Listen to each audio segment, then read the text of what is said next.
কি সমস্যা গাড়িতে? ম্যাডাম, গাড়ির সুইচের ঝামেলা হয়েছে।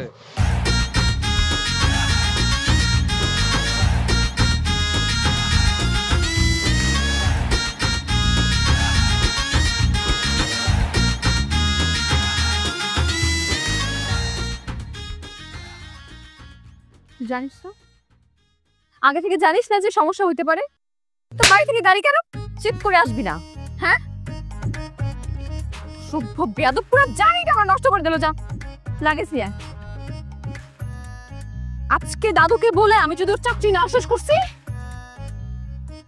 আচ্ছা, ব্যাগগুলা না নিলে হয় না? গাড়িতে থাক না ব্যাগগুলা। তুই বুঝিস এসব ছোট লোকদেরকে? তুই চিনিস?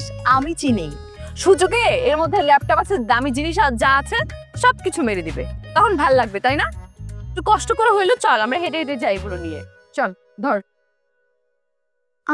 ব্যাগ তো অনেক ভারী, ব্যাগ নিয়ে কিভাবে যাব? তোদের জমিদার বাড়ি আর কত দূর বলতো? আর একটু সামনে, একটু কষ্ট করে হেঁটে যেতে হবে, কিছু করার নাই। আর আশপাশে কোনো লোকজনও দেখছি না যে কাউকে ডেকে কারোর মাথায় তুলে দিব। আরে কিছু একটা ছেলে আসছে। এই এদিকে আয় তো। হ্যাঁ,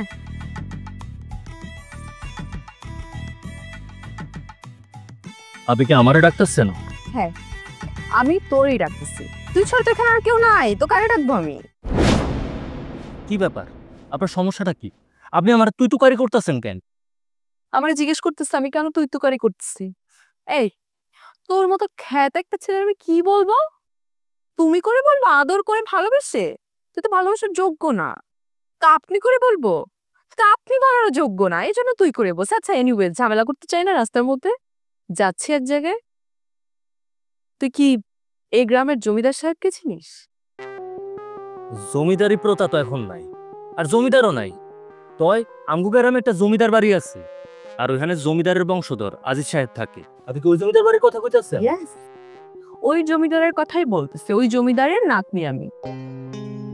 আমি এসেছি বেড়াতে আমার দাদুর কাছে। চল এখন এই ব্যাগ লাগেজ কষ্ট করে মাথায় করে নিয়ে ওই জমিদার বাড়িতে রেখে যাবি, ওকে? ঠিক আছে, আর তোর জন্য বকশিশ আছে। নে টাকাটা তুলে নে, আর ব্যাগগুলো মাথায় নে। আপনার টাকাটা আপনার কাছেই রাখে, আর আপনার এই যে ব্যাগ পত্র যা যা আছে এগুলা কষ্ট করে আপনার মাথায় তুলে তারপর যান। আমি পারবো না। তোর সাহস কত বড়? আমি এই গ্রামের জমিদারের নাতনি, আর আমার হুকুম অমান্য করছিস তুই? আর একটা কথা যদি বাড়াবাড়ি হয় না, আমি একদম চাবুক দিয়ে তোর পিঠ লাল করে দিব। নে এই ব্যাগ। তোর সাহস কত বড়, তুই আমার গায়ে হাত তুললি? তুই জমিদারের নাতনির গায়ে হাত তুললি? হাত তুললাম। আপনি আমার থাপ্পড় দিছেন না, আপনার থাপ্পড়টা আপনার ফিরিয়ে দিচ্ছি। আপনি যদি আমার কইতেন সুন্দর কইরা যে আমার এই ব্যাগপত্রগুলা আমার একটু জমিদার বাড়িতে দিয়ে আসেন, আমি পারতাছি না, তাহলে আমি সসম্মানে দিয়ে আসতাম। কিন্তু আপনি কি করছেন? আপনি আমার অপমান করছেন, আমার ছোট করে কথা কইছেন, আমার টাকা দিয়ে কিনতে চাইছেন, আর আবার গায়ে হাত তুলছেন। হ্যাঁ, কি মনে করেন আপনি? কইতে পারে আপনি জমিদারের বংশধর? গ্রামের মানুষগুলোর আপনার কি মনে হয়? সব আপনাদের গোলাম? আপনি ভুল। মানুষের সম্মান দিতে শিখেন, তাহলে সম্মান পাইবেন। দোস্ত, তুই এই গ্রামের জমিদার বংশের নাতনি, আর তোর গায়ে হাত তুলে গেল? আমি তোর প্রতিশোধ নিব, আমি এর প্রতিশোধ নিব। আমি এত সহজে ছাড়তেছি না। চল আগে বাড়ি চল, ওর খবর বের করবো। তুই টাকা কি দেখতেছিস? সভ্য, আজকে তোর জন্য সবকিছু হলো।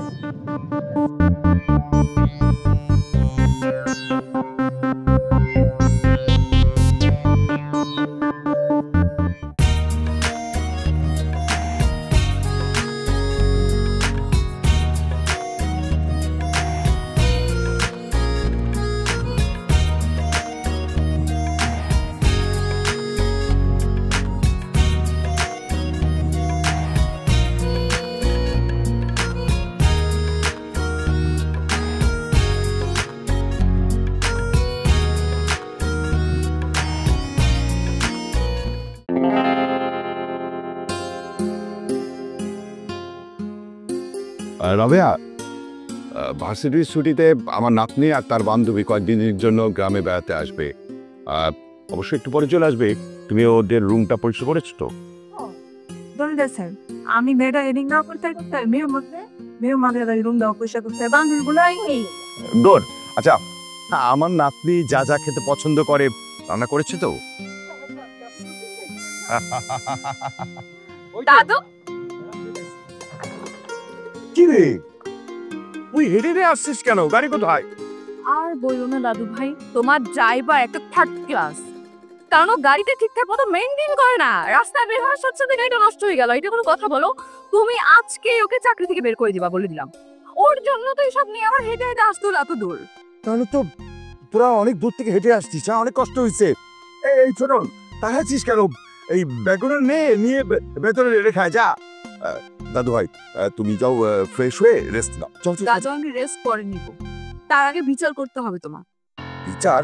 কার বিচার করতে হবে? দাদু, রাস্তার একটা ছেলে লাবণীকে থাপ্পড় মেরেছে। কি?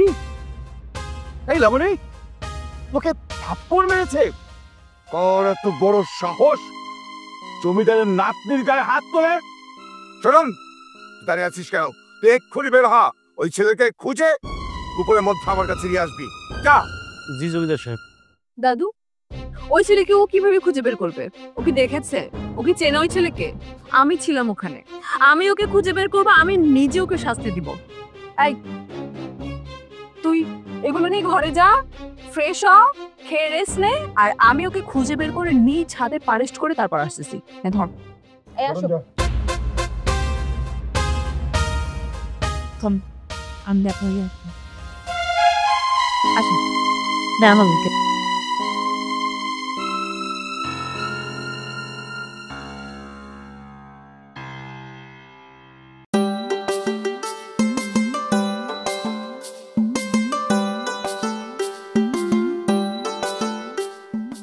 ম্যাডাম, এই গ্রামের তো প্রত্যেকটা বাড়ি খুঁজলাম, ওই পোলার তো পাইলাম না।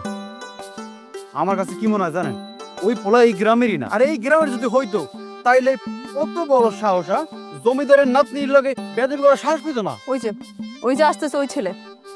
আরে ওইটা তো আমাকে রাকিব ভাই। তুই চিনিস নাকি? আরে হ্যাঁ, আপনাদের বাড়ি যে খালা কাম করে ওই খালার ছেলে। কি ব্যাপার, আপনি আমার পতাক বেয়ে দাঁড়ালেন কেন? তুই তো আমাদের বাড়ির চাকরানি ছিলি, তোর মা আমাদের বাড়িতে কাজ করে, মানে চাকরানি।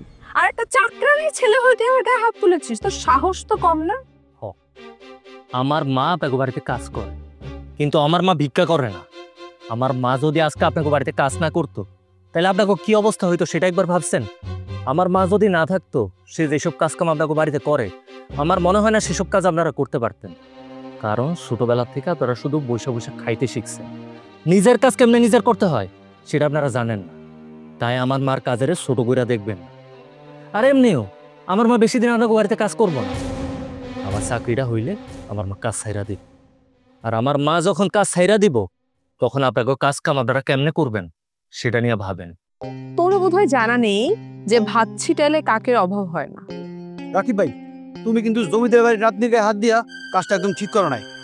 তোরে ব্যাডাম আমারে ছোট লোক খ্যাত জানা তা কই অপমান করছে, আমার থাপ্পড় দিছে, তাই তার সে থাপ্পড় তারে ফেরত দিছে। আল্লাহর দুনিয়ায় ধনী গরিব থাকতেই পারে, কিন্তু আল্লাহর সৃষ্টি সব মানুষই সমান, এটা তার বোঝা উচিত। ছোটন, আমার মনে হয় ওর সাথে কথা বলে সময় নষ্ট করার কোনো মানেই হয় না। কথা না বলে ওকে ঠাস ঠাস করে কয়েকটা মেরে ওর হাত পা একদম ভেঙে দে, তাইলে ওর উচিত শিক্ষা হবে। আচ্ছা ম্যাডাম, ঠিক আছে। ছোটন, ওই কি করতেছিস তোরা? হ্যাঁ, মারামারি করতেছিস কেন? খালা, তোমার পোড়ায় ম্যাডামের গায়ে হাত তুলছে, কত বড় সাহস ওর! আল্লাহ, কি করছস তুই? তুই ম্যাডামের গায়ে হাত তুলছিস কেন? মাপসা, অক্ষুনি মাপসা। মা এসব তুমি কি কইতাছো? কি কইতাছি কোনো কথা না, তুই মাপসা দেখছিস, মাপসা। চুপ কইরা আসছিস কেন? মাপসা। মা তুমি জানো আমি তোমার কোনো কথা অমান্য করি না, তুমি কইতাছো তাই আপনি আমার মাফ করে দিয়া।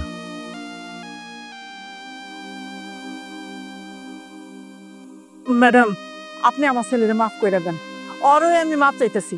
আমি বাড়ি যাই ওরে বুঝাই গো মনে, ওর কখনো এমন করবো না।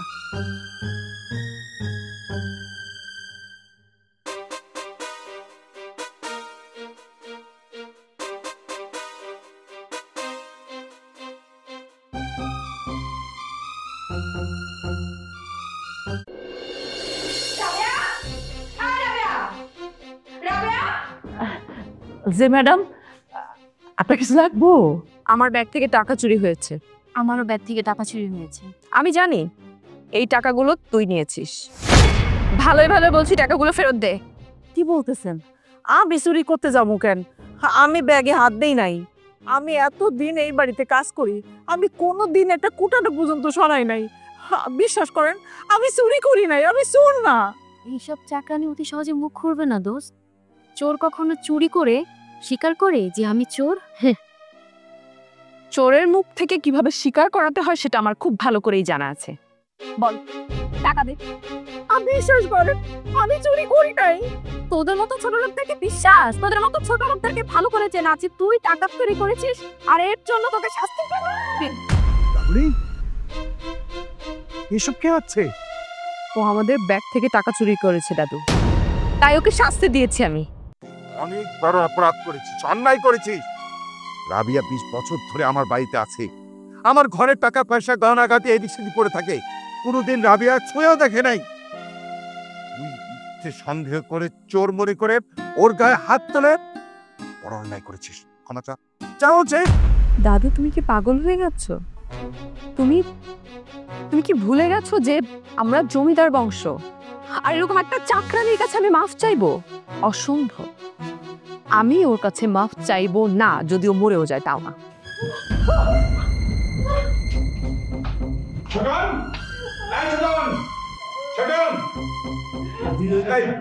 ওর কপালটা ফেটে গেছে, আমি বুঝতে পেরেছি। তুই তাড়াতাড়ি টাকা কাছে নিয়ে যা, ব্যান্ডেজ করে বসা পৌঁছে দিয়া যা, আর মেডিসিন কিনে দিস। আচ্ছা রাবেয়া, তুমি যাও।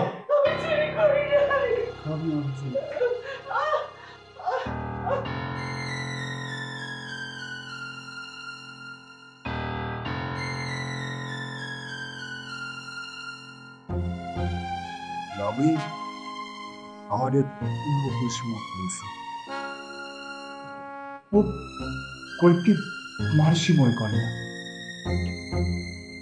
রাকিব ভাই, রাকিব ভাই, রাকিব ভাই বাইরে আসো তো। শোন, ওরে কিছু কইস না, মাথা। তুমি চুপ থাও খালা, একটা কথা কইবা না। মা, হ্যাঁ মা, তোমার কপালে ব্যান্ডেজ কেন? তোমার কপাল ফাটলো কেমনে? পুষ্কুম নিতে পড়ে গেছিলাম। খালা, তুমি মিথ্যে কথা কইলা কেন? রাকিব ভাই, জমিদারের নাতনি খালা ধাক্কা দিয়ে ফালাই দিছে। কি কইলি তুই? জমিদারের নাতনির এত বড় সাহস, ধাক্কা দিয়ে আমার মার কপাল ফাটাই দিছে। মা, তুমি ঘরে যাও, ঘরে গিয়ে আরাম করো, আমি আইতাছি। আরে কই যাইতেছস তুই? জমিদারের নাতনিরে উচিত শিক্ষা দিতে। নিজের কি মনে করে সে? কোথাও যাইস না তুই। আমারে আঘাত করছে দেখা জমিদার তার নাতনি মেলা বকাঝকা করছে। আর দেখ না, এই যে চিকিৎসা করে তারপরে বাড়ি পাঠাইছে। খালি চিকিৎসার ব্যবস্থা করলে হইব? ঠিক আছে, আমি এখন যামু, গিয়া জমিদারের নাতির ইচ্ছা মতো পিড়ামু, হাত পাও সব ভাঙ্গা দিমু, ভাঙ্গা আমিও চিকিৎসার ব্যবস্থা করে দেবো। কোথাও যাবি না, এটা আমার আদেশ। তুই যদি আমার আদেশ অমান্য করে যাস, তাহলে তোর যা মন চায় তাই কর। মা, রাগে আমার শরীরটা জ্বলতাছে। তুমি তো জানো আমি তোমার কোনো আদেশ অমান্য করি না। শুধুমাত্র তোমার কারণে আজকে জমিদারের নাতি বাইচা গেল। ঠিক আছে মা, আমি যাইতাছি না, কিন্তু আমার একটা কথা দাও, আজকে থেকে তুমি ওই জমিদারের বাড়িতে কাজ কাম ছেড়ে দিবা। কি কর? তাহলে খামু কি? সংসার চলবো কেমনে? তুই তো এখনো কোনো কাজ বাজ করে উঠতে পারস নাই। কাজ কাম করি না তো কি হয়েছে মা? দরকার পড়লে আমি মাঠে কাম না দিমু, দিন মজুরে কাজ করুম। মা, আব্বা মরা যাওয়ার পর তুমি আমার কত কষ্ট করে লাইলা পাইলা বড় করছো। এখন তো আমার উচিত এই সংসারের দায়িত্ব নেওয়া, তোমার খেয়াল রাখা। আমি কইছি মা, আজকের পরের থেকে তুমি ওই জমিদার বাড়িতে কাজ করবা না। আচ্ছা ঠিক আছে, তুই যখন এত কইরা কইতাছস, আমি আর কামে যাবো না। কিন্তু এখন কোনো হানে যাবি না, তুই আমার লগে ঘরে চল। আয়। এই খোকন, তুইও বাড়িতে যা। আচ্ছা ঠিক আছে, আস্তে সাবধানে। চল।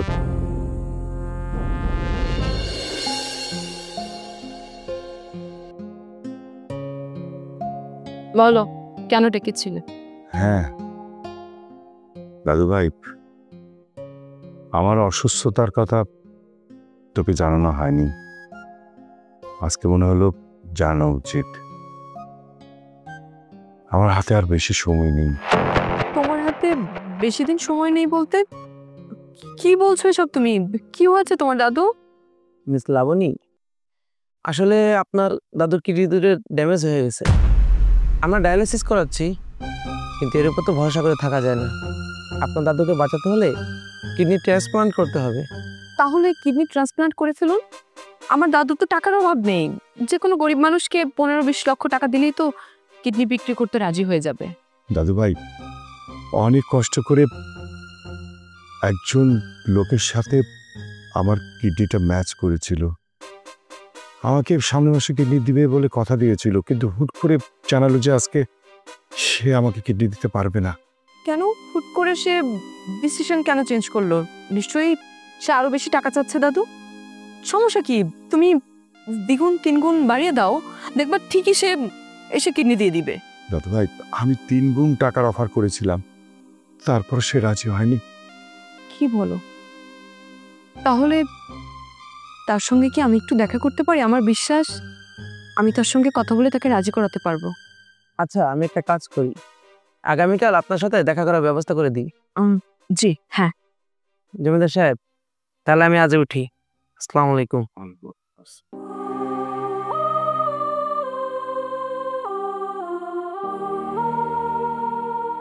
দাদু তুমি কোনো চিন্তা করো না দাদু, আমি তো আছি, আমার উপর ভরসা রাখো।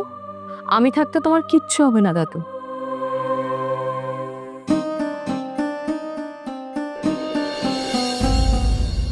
কি ব্যাপার ডক্টর সাহেব, আপনার সে লোক কোথায়? আমি ফোন দিয়েছি, উনি খুব তাড়াতাড়ি আসবে। ওই তো চলে আসছে।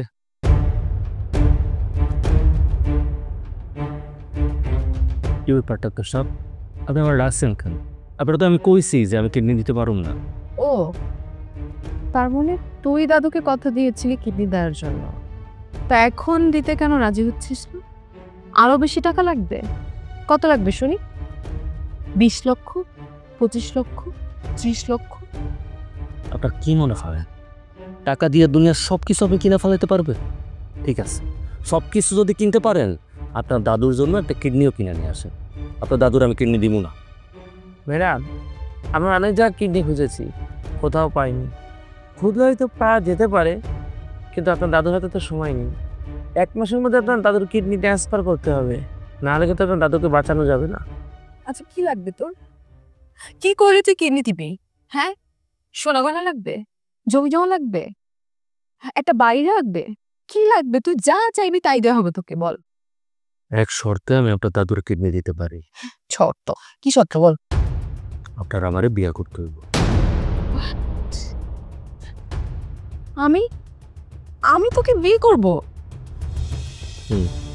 আপনি যদি আমার বিয়ে করেন তাহলে আমি আপনার দাদুর কিডনি দিব। আর আপনি ভাইবা দেখেন আপনি কি করবেন। তোর কাছে পৃথিবীটা এত সহজ মনে হয়? হ্যাঁ, মানে তোর কি যোগ্যতা আছে আমার হাজবেন্ড হওয়ার? কিছুই নাই। না আমি তোকে বিয়ে করব, তুই নিজের চেহারা আয়নায় দেখেছিস? হ্যাঁ, কোনো যোগ্যতা তোর মধ্যে আছে? শোন, পৃথিবীর একমাত্র পুরুষ যদি তুই হয়ে থাকিস, তাও তো আমি আমার জীবন থাকতে তোকে বিয়ে করব না। ঠিক আছে, দরকার নাই আমার বিয়ে করার, আমিও কিডনি দিতে পারবো না। ডাক্তার সাহেব, এই বিষয় নিয়ে আজকের পর থেকে আপনি আমার আর কখনো ডাকবেন না। না, আপনার দাদুকে বাঁচানোর এটাই শেষ রাস্তা। ডাক্তার সাহেব, আমি গেলাম। ডান।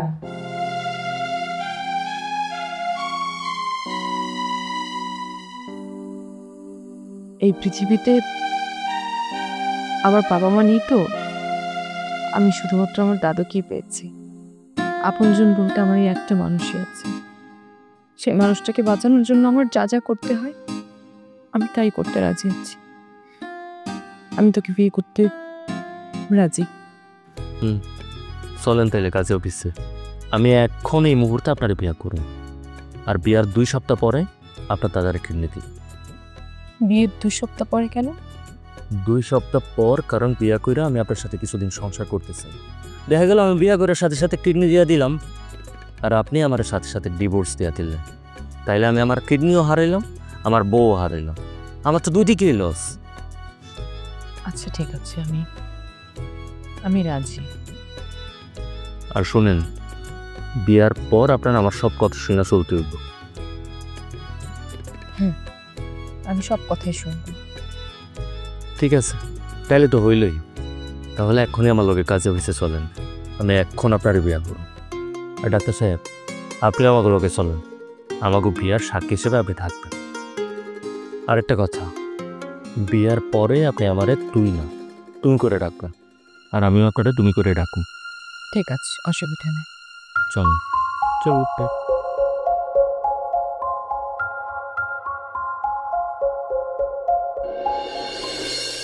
মা, মা, ওমা কই তুমি? জলদি আসো।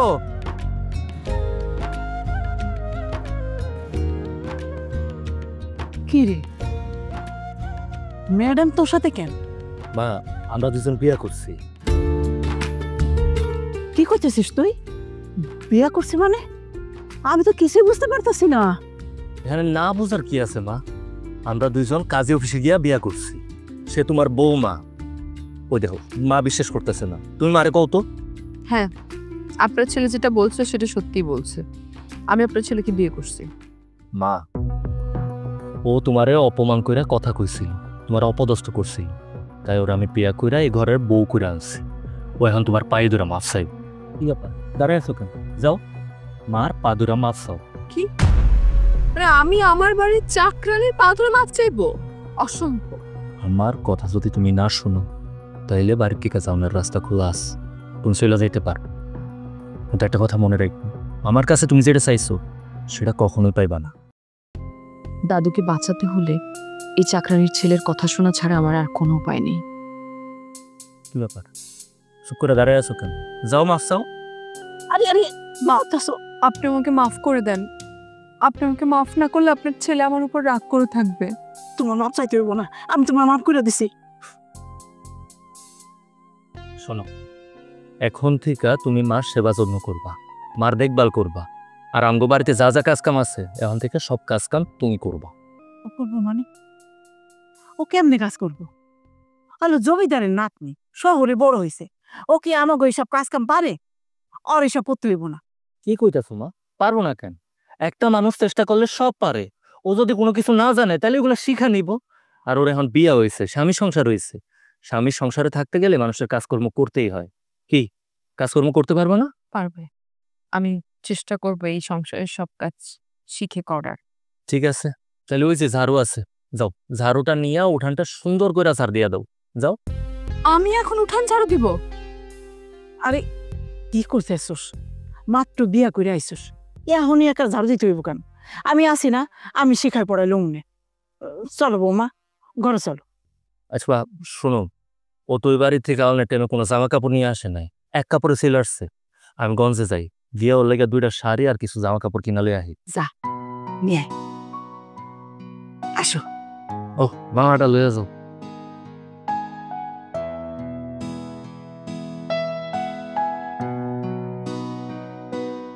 আমি বুঝলাম না, একটা ফাইল রেডি করতে এতদিন লাগে? ফাইলটা আজকের মধ্যে রেডি করো, তারপর আমাদের পাঠাও। কালকে আবার উকিলের কাছে যেতে হবে ফাইল নিয়ে। আচ্ছা ঠিক আছে, ওয়ালাইকুম আসসালাম। দাদু, লাবণী কোথায়? সেই সকালবেলা বের হয়েছে, বিকাল হতে চললো, এখনো বাড়ি ফিরেনি। এতবার কল করলাম, কলও ধরতেছে না। লাবণী তার শ্বশুর বাড়িতে। শ্বশুর বাড়ি মানে? মানে লাবণী রাকিব নামের ছেলেটাকে বিয়ে করেছে। দাদু কি বলছেন এগুলা? অবাক হচ্ছ? খবরটা শুনে আমিও অবাক হয়েছি। লাবণী সবসময় সেটাই করেছে যেটা তার মন চেয়েছে, আমাদের কারো কোনো কথাই শুনেনি। কাজে বিয়ে যখন করেছে, সংসার করছে, করুক, বাস্তবতা বুঝুক।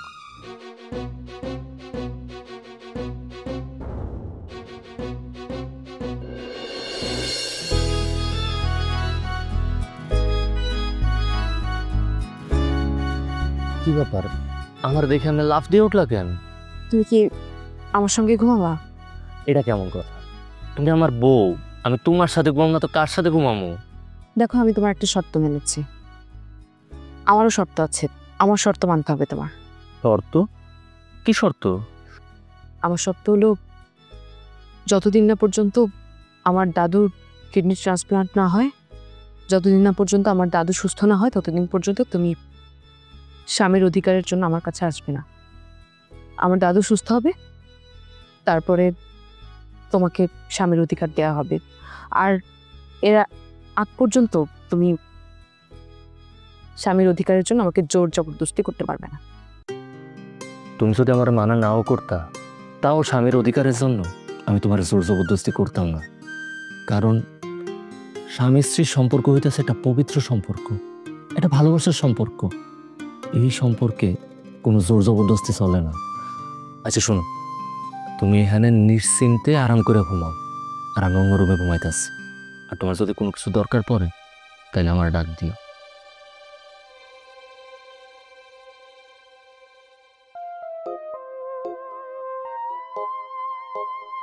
ভাগ্যিস বাঁচা গেল। ও মাই গড, আমি তো ভেবেছিলাম এই ছোট লোকের বাচ্চা স্বামীর অধিকারের জন্য আমাকে জোর জবরদস্তি করবে। হয়তো পুরো কলিজা টলিজা কাঁপতেছিল। যাক, যতদিন না পর্যন্ত আমার দাদুর অপারেশন না হয় ততদিন পর্যন্ত তো এই সম্পর্কটা বয়ে বেড়াতে হবে। জাস্ট অপারেশনটা হোক, দেখ আমি এই সম্পর্ক থেকে মুক্তি নিয়ে নিব। এই পর্যন্ত ধৈর্য ধৈর্য ধৈর্য।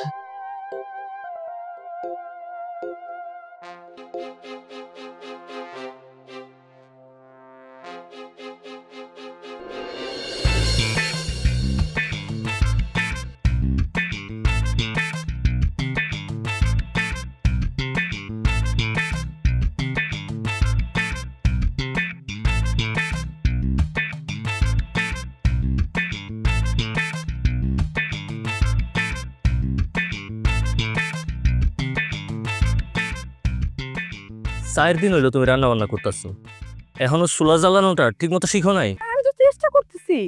আর তুমি যদি চুলা জ্বালাইতে না পারো তাহলে তুমি চুলাটা জ্বালাইবা কখন, রান্না করবা কখন, আর আমরা খামুইবা কখন? আমি বারবার জ্বালানোর চেষ্টা করতেছি, বারবার নিভে যাইতেছে, তো এখানে আমার কি দোষ? আমি তো পারতেছি না। আর তুমি একটু গরমের মধ্যে এখানে এসে বসে রান্না করে দেখো, তাহলে আমার কষ্টটা বুঝতে পারবা তুমি। এবার একটা জিনিস বুঝতে পারছো, আমার মা কত কষ্ট করে তোমার রান্না বান্না করে খাওয়াইছে, আর তোমরা সেই মানুষটারই সবসময় চাকরানি চাকরানি বলে অপমান করছো, অপদস্থ করছো, কখনো এক ফোঁটা দামও দাও নাই।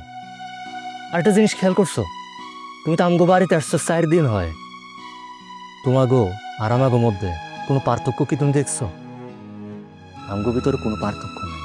তবে হ্যাঁ, একটা পার্থক্য আছে, তোমরা হইলা ধনী আর আমরা গরিব।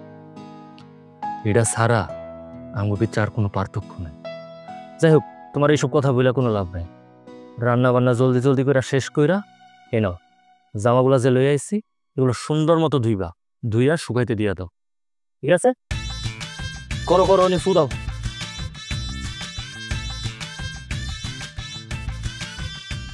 রান্না করবো আমি, তোদের সবার কাপড় চোপড় ধোয়া আমি। আমার কি বাড়ির চাকরানি পেয়েছিস? আমার দাদাটা শুধু সুস্থ হোক, তারপর আমি সবকিছুর শোধ তুলবো, সবকিছুর মজা আমি বোঝাবো। কাপড় চোপড় আমি ধুইতে পারবো না।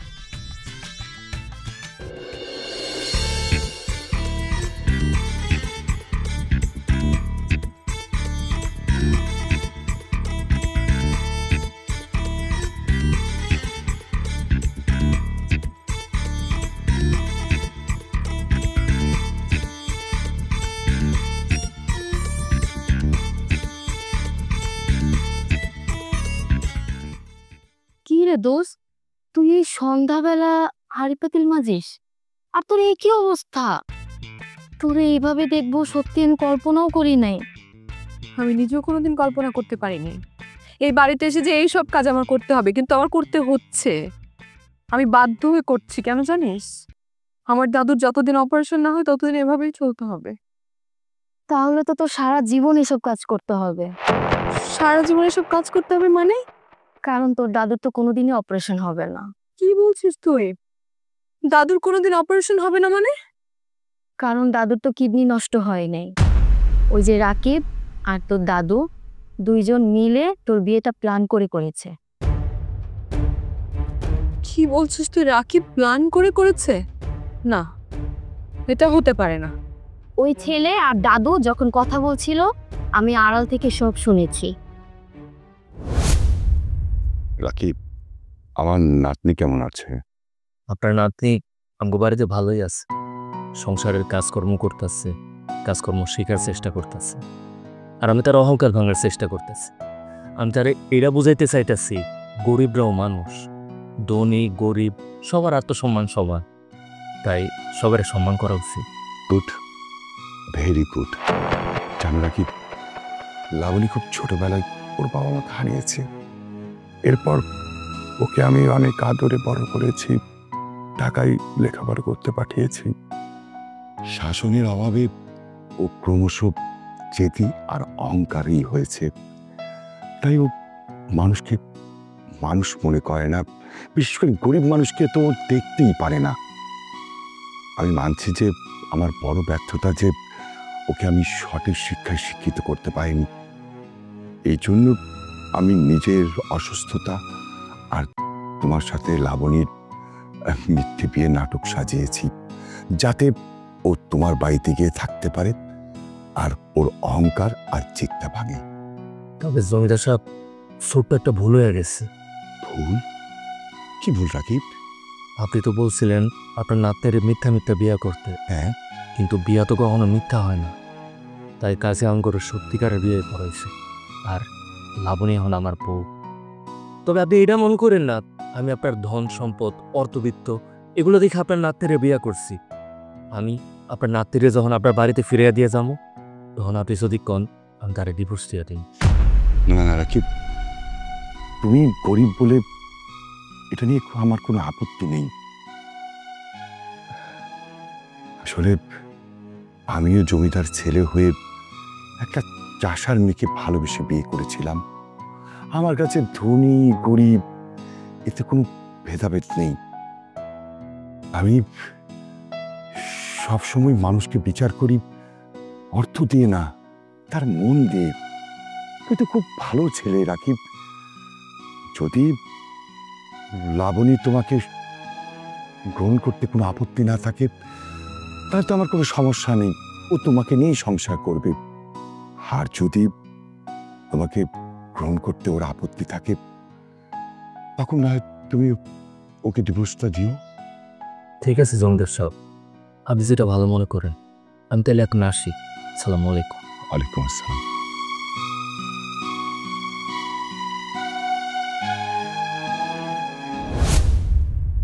আমার সাথে এত বড় ষড়যন্ত্র! আমি নিশ্চিত এসব সব রাকিবের প্ল্যান।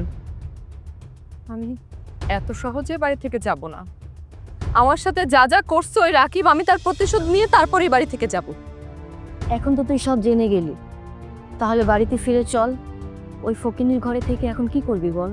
না, আমি তো এত সহজে এই বাড়ি থেকে যাব না। আমি ওই ছোট লোক রাকিবকে শিক্ষা দিয়ে প্রতিশোধ দিয়ে তারপর আমি এখান থেকে যাব। আমি এর প্রতিশোধ নেব, ভয়ঙ্কর প্রতিশোধ। কি প্রতিশোধ নিবি তুই? সেটা সময় হলে দেখতে পারবি।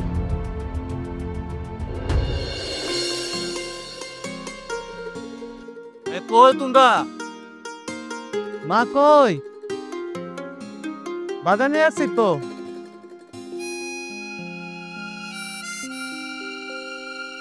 বাজার যা যা আনতে বলছি সব আনছো তো? হ, সব কিছুই আছে। তোমার জন্য শরবত বানায় নিয়ে আসছি। কত গরম, কত কষ্ট করে বাজার করে আসছো না, একটু গলাটা ঠান্ডা করো। কি ব্যাপার আজকে হঠাৎ আমার লেগে এত দরদ?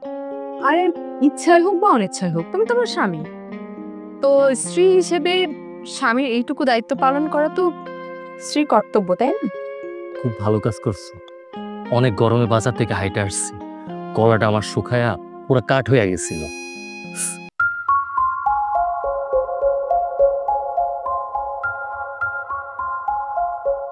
তুই তুই আর আমার দাদা মিলে আমাকে বোকা বানিয়েছিস, তাই না?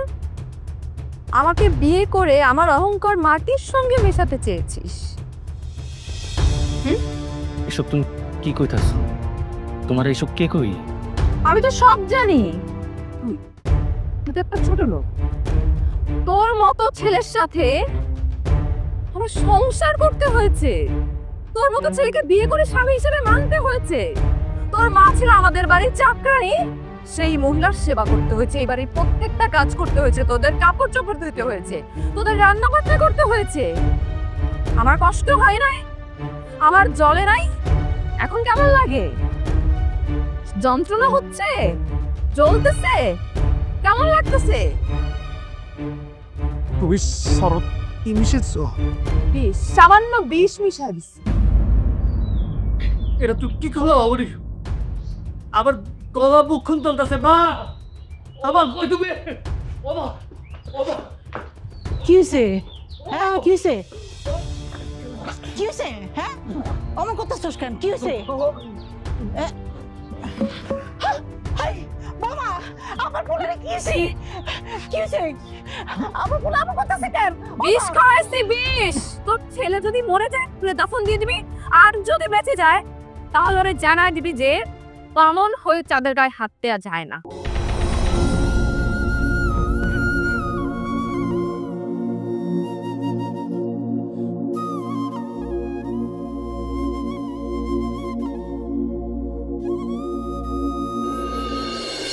লাবণী, লাবণী, এটা তুই কি করলি? কি করেছি? ঠিকই তো করেছি দাদু। তুমি আর ওই ছোট লোকের বাচ্চা মিলে আমার সাথে যে অভিনয় করলে, যে নাটক করলে তোমরা, সেটা তো ঠিক করনি। তুমি আমার দাদু হও, তাই আমি তো তোমাকে চাইলেই শাস্তি দিতে পারি না, কিন্তু ওই ছোট লোকের বাচ্চাটাকে আমি ছেড়ে দিয়ে আসতে পারি না দাদু। তুই অনেক বড় অন্যায় করেছিস। আজকে আমার আফসোস হচ্ছে আমি আমার দায়িত্ব পালন করতে পারিনি, তোকে মানুষ করতে পারিনি। দোয়া কর ছেলেটার যেন কিছু না হয়। ও মরে যায়, তাতে কি যায় আসে? এই পৃথিবী থেকে একটা গরিব, একটা স্টুপিড চলে যাবে, এই তো। দাদু তুমি কি থানা পুলিশে ভয় পাচ্ছ? আরে টাকা পয়সা থাকলে সবকিছু সহজ হয়ে যায়। তুমি জাস্ট 20 লক্ষ টাকা ওই চাকরানির মুখে ছুঁড়ে মারবা, দেখবা ওর ছেলের শোকও ভুলে যাবে। দাদু তুমি ভুলে যেও না যে আমরা জমিদার বংশ, আমরা টাকা দিয়ে সবকিছু করতে পারি। চুপ কর! একদম উল্টা পাল্টা কথা, একদম চুপ। দাদু তুমি ওই ছোট লোকের বাচ্চার জন্য আমার গায়ে হাত তুললে। আমি তোর দাদু ভাই, জীবনে প্রথম আমি তোর গায়ে হাত তুলতে বাধ্য হয়েছি। আরে একটা মানুষের তুই এত বড় ক্ষতি করেছিস, তোর মধ্যে কোনো অনুশোচনা নেই, আফসোস নেই। জানিস লাবণ্য, তোর বাবা মা চেয়েছিল তুই একজন ভালো মানুষ হবি, আর আমার কথা বাদ দিলাম। অন্তত বাবা মার কথা ভেবে একটু নিজেকে পরিবর্তন কর, একজন ভালো মানুষ হয়ে দেখা।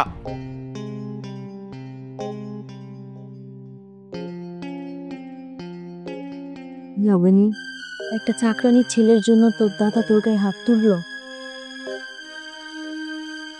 আমার দাদু ভাই কোনোদিন আমার গায়ে হাত তোলেনি, এই প্রথম কারোর জন্য আমার গায়ে হাত তুলেছে। তার মানে নিশ্চয়ই আমি ভুল।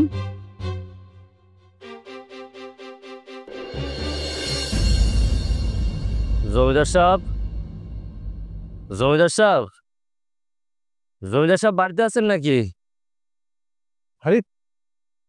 রাকিব, তুমি? ও আমি। কোথায় আছে? রাখে আল্লাহ তো মারে কে।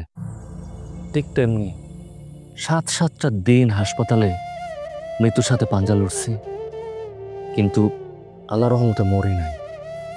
আর লাবণী, আপনি জানেন আপনি আমার কত বড় ক্ষতি করছেন? আমি পিসিএস এর রিটেন পরীক্ষায় টিকছিলাম। আপনি যেদিন আমার বিষ খাওয়াইলেন তার 2টা দিন পরেই আমার বিসিএস এর ভাইভা এক্সাম আসছিল, কিন্তু আমার খোঁজ তো যা করার করে দিছেন। আমি অসুস্থ হয়ে পড়লাম, ভাইবা এক্সামটা দিতে পারলাম না। আর সেই কারণে আমার বিসিএস ক্যাডার হওয়ার যে স্বপ্ন, সেটা স্বপ্নই রয়ে গেল। পারলাম না আর বিসিএস ক্যাডার হইতে। তুমি বিসিএস এর রিটেনে টিকেছিলে? হ্যাঁ লাবণী, রাকিব যা বলছে সব সত্য। রাকিব, লাবণী তোমার সঙ্গে যা করছে, আমার মুখ নেই তোমার কাছে ক্ষমা চাওয়ার। তারপরেও ওর পক্ষ হয়ে আমি তোমার কাছে মাপ চাচ্ছি। না না জমিদার সাহেব, আপনি আমার কাছে মাফ চাইেন না। এই গ্রামের সবাই আমরা আপনার খুব সম্মান করি। আপনি যখন আমার একটা অনুরোধ করছিলেন, সেই অনুরোধটা আমি ফালাইতে পারি নাই। কিন্তু এটাও তো সত্যি, বিয়ার নাটক করতে গিয়া আমি লাবণীর সাথে অন্যায় করছিলাম। আর তাই সে অন্যায়ের প্রতিশোধ নেওয়ার জন্য যেটা উচিত মনে করছে সেটাই করছে। হ্যাঁ, আমি অনেক বড় একটা বিপদে পড়ে গেছি, কিন্তু বিশ্বাস করেন আমার ওনার উপর কোনো রাগ নাই। আমি ওনার মাফ করে দিলাম। কিন্তু লাবণী, আপনি একটা কথা কি জানেন? আপনার ভেতরেও একটা ভালো মানুষ আছে। এত জেদ, এত অহংকার, এত রাগ, এর ভিতরে যদি একটা ভালো মানুষ না থাকতো, আপনার দাদু ভাই অসুস্থ শুই না আপনি আমার মতো গ্রামের সামান্য একটা চাষারে বিয়া করতে জীবনেও রাজি হইতেন না। এই থেকেই বোঝা যায় আপনার ভেতরেও ভালো একটা মানুষ আছে। পারলে নিজের পরিবর্তন করবেন। আর আপনার আর আমার মধ্যে যে চুক্তির শর্তে বিয়ে হয়েছিল, সেই বিয়া থেকে, সেই চুক্তি থেকে, সেই শর্ত থেকে আজকে আমি আপনার মুক্তি দিলাম। এই যে ডিভোর্স লেটার, এই ডিভোর্স লেটারে আমি সই করে দিচ্ছি। আপনার সুবিধা মতো সময় দেখা আপনিও সই করে দিন। এটাই তো চাইছিলাম। জমিদার সাহেব, আমি তাহলে আসি। ভালো থাকেন। আর আপনাগুলোকে অনেক অন্যায় করছি, মাফ করে দিন। সালামু আলাইকুম।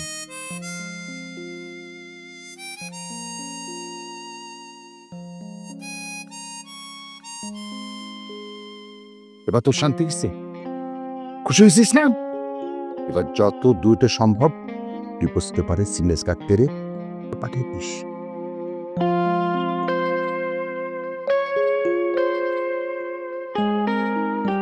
ওয়াকিবের এত বড় ক্ষতি করার পরেও ও কোনো ধরনের কোনো প্রতিশোধ না নিয়ে আমাকে ক্ষমা করে দিলে, তো চাইলেই পুলিশের কাছে যেতে পারতো, আমাকে হয়রানি করতে পারতো, কোনো কিছুই বল। এমনকি জরিমানা হিসেবেও চাইলে অনেক টাকা দাবি করতে পারতাম। সব কিছু থেকে আমাকে মুক্তি দিয়ে দিল। মানুষ এত ভালো হয়?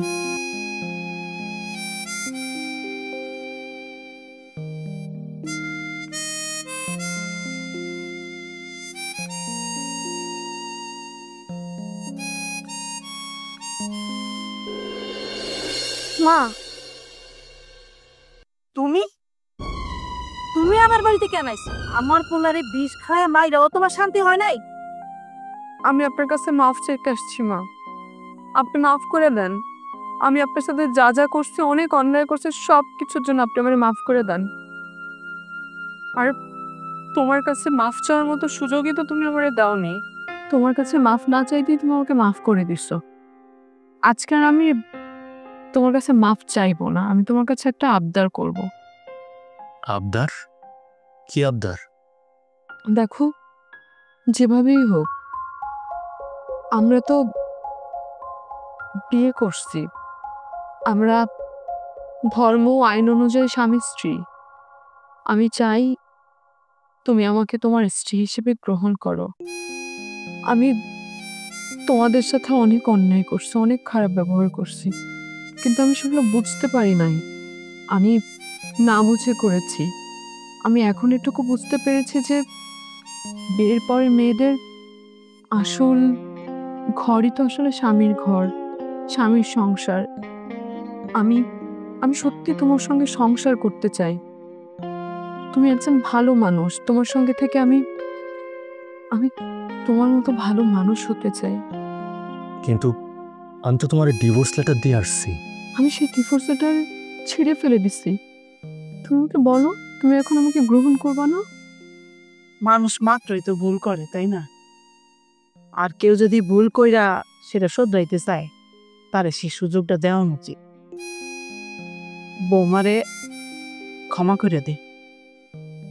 আসলে দোষটা আমার। সেদিন তোমার লোকে যেটা হয়েছে সেটাও অন্যায় হয়েছে।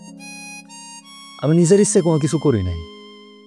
তোমার দাদু চাইছিল, আমার মুরব্বী মানুষ আমারে কইছে, তাই আমি মাইনা নিচ্ছিলাম। কিন্তু আমি যেটা করছি সেটার প্রতিশোধ নেওয়ার জন্য হোক কিংবা শাস্তি দেওয়ার জন্য হোক, তুমি কখনো আমার জানে মাইরা ফেলাইকে চাইতে পারো না। এটা তোমার উচিত হয় না। কিন্তু এখন তুমি তোমার ভুলটা বুঝতে পারছো, এটাই হলো সবচাইতে বড় কথা। আর এই দুনিয়াতে আমি যদি কারোর সবচাইতে বেশি ভালোবেসে থাকি, সেটা হলো আমার এই মা। আমার এই মার কথা আমি আজ পর্যন্ত কোনোদিন ফালাই নাই। আর তুমি আমার মার সবচাইতে প্রিয় জিনিসটারে খুন করতে চাইও আমার মা তোমারে মাফ করে দিচ্ছে। আমার মা যেহেতু তোমারে মাফ করে দিয়া মাইনা নিতে পারছে, আমারও তোমার মাইনা নিতে কোনো সমস্যা নেই। আমি তোমার আমার বউ হিসেবে গ্রহণ করলাম। বউ, চলো ঘরে চলো।